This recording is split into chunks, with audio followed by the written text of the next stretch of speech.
portal to the universe. You are listening to Risale-i Nur podcasts. Welcome back, everyone, to another deep dive. Today, we're getting into something pretty fundamental, aren't we? We really are. It's that big question. Where do we actually find, real happiness, lasting peace of mind? Exactly. And we're going to explore this through the lens of the Risale-i Nur collection by said Nursi. You share these writings with us, and they're quite profound reflections on faith, belief. Very much so. They dive deep into understanding the divine and our connection to it. So many people are searching for that happiness, that ease. So this deep dive is really about exploring Bediuzzaman's perspective from the Risale-i Nur on where those things truly lie. Precisely. He offers a path rooted in belief in God and Islam as the source of that inner calm we all seek. Okay, let's jump in then.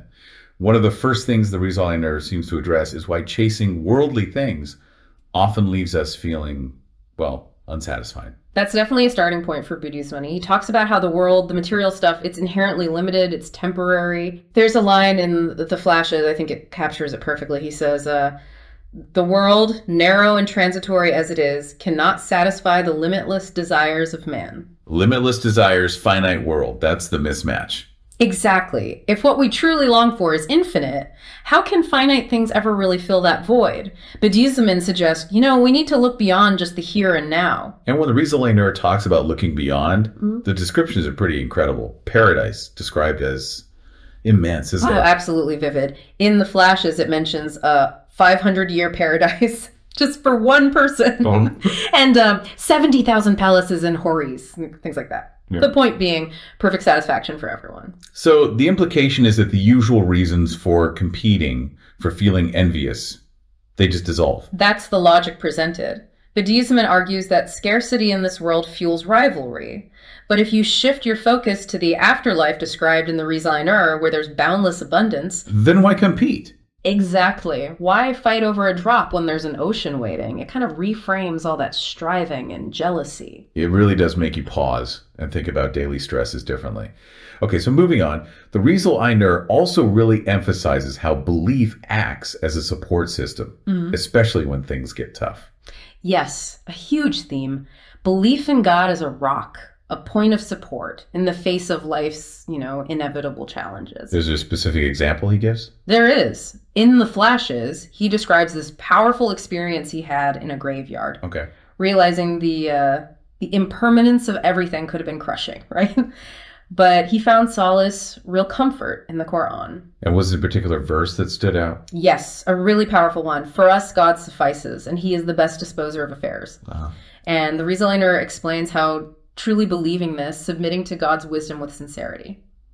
That's where deep peace comes from. So it's belief and submission leading to peace. And it actually transforms what we even consider a pleasure. Bediuzzaman writes that true pleasure is found exactly and in more perfect form in the immortality of the enduring one. And in affirming God, believing, submitting. Finding joy in the eternal, not just the temporary. That's a powerful shift. It really is. It's about finding that solid ground. And the Risale-i Nur collection also talks a lot about sincerity, doesn't it? The intention behind our actions. Oh, hugely important in Bediuzzaman's view. Purity of intention, aiming purely for God's pleasure. He actually links a lack of sincerity directly to problems. How so? Well, in The Flashes, there's this quote. So, O people of truth given to dispute and afflicted with disaster.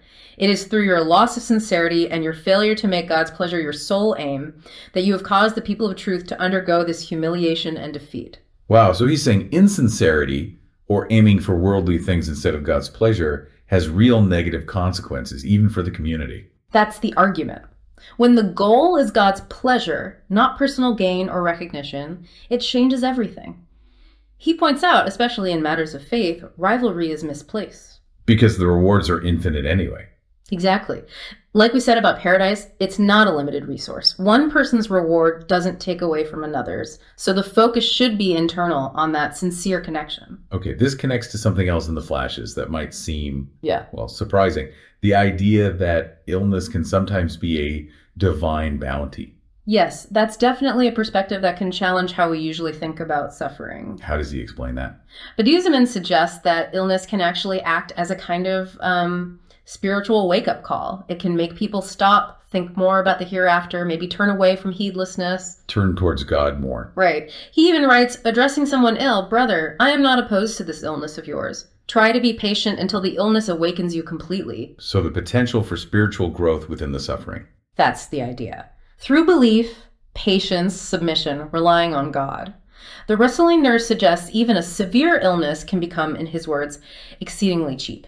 It loses its power to completely break you. Finding meaning within it through faith. Exactly. And speaking of hard times, what about loneliness or exile? Yeah. Does the Risale-i Nur address finding comfort then? It does, quite beautifully in what's called the 23rd remedy in the Flashes. Okay. Bediuzzaman acknowledges that human compassion is valuable, of course, but it can never truly replace the support of the all-compassionate creator. It points back to God's nature. Yes, reminding us of those first attributes in the Qur'an, the merciful and the compassionate, and how we see signs of that mercy everywhere in creation. So connecting with God fills that void. That's the essence. The Risale-i Nur explains that when a believer truly recognizes God, turns to him, beseeches him, that connection attracts God's infinite mercy. And that mercy, it says, takes the place of everything. So true loneliness, in this view, isn't being physically alone, but being disconnected from God. Yeah.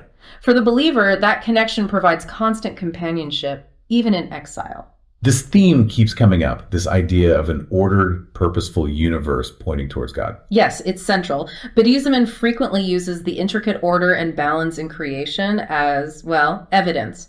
Evidence of a knowing, powerful, caring creator. Is there an analogy he uses for that? There's one in the Flashes about a soldier who has different ranks, different duties, different relationships. Okay. And he uses that to illustrate how everything in the universe, absolutely everything, from the rotations of the suns to the spinning and turning of minute particles, it all operates under divine will. All part of a single coherent plan. Exactly. The Risale-i Nur emphasizes that all striving and motion in the universe turns on the law of divine determining and proceeds from the hand of divine power. And this points directly to the necessary existence of the pre-eternal, all-powerful one, as Bediuzzaman puts it. The order itself is testimony. Right. Now, this powerful present God. There's another really interesting idea in the Flashes about how connecting to him actually brings ease, empowerment even. Ah, yes, the analogy of connection. It's quite insightful. How does that go? Bediuzzaman compares it to, say, plugging in a device. You connect to the main power grid, right? And suddenly your little device has access to immense power. Okay, I get that. So similarly, he argues, by attributing things to God, by connecting to him, even seemingly weak things gain immense capability through his command. So things like ants, flies, seas. Yes, he mentions them. An ant, through its connection to God's command, could metaphorically demolish the Pharaoh's palace. It's about the power access through that connection. So dependence on God isn't weakness here, it's the source of strength. Precisely. The Risale-i Nur contrasts this with the struggle and limitation that comes from trying to go it alone, attributing power only to oneself or to, material causes. True ease comes from that reliance. That's a powerful image. Okay, throughout this discussion, the Qur'an keeps coming up. Its role seems absolutely central in the Risale-i Nur collection. Oh, completely central. It's presented as the ultimate source of truth, the ultimate guide to understanding reality and finding that inner peace we've been talking about. How is its power described? Well, in the rays, the Risale-i Nur itself is described as proceeding from the Qur'an's effulgence, its light. And it says the Risale-i Nur, using the diamond sword of the Qur'an, has basically refuted even the strongest deniers. So the Qur'an holds the ultimate answers.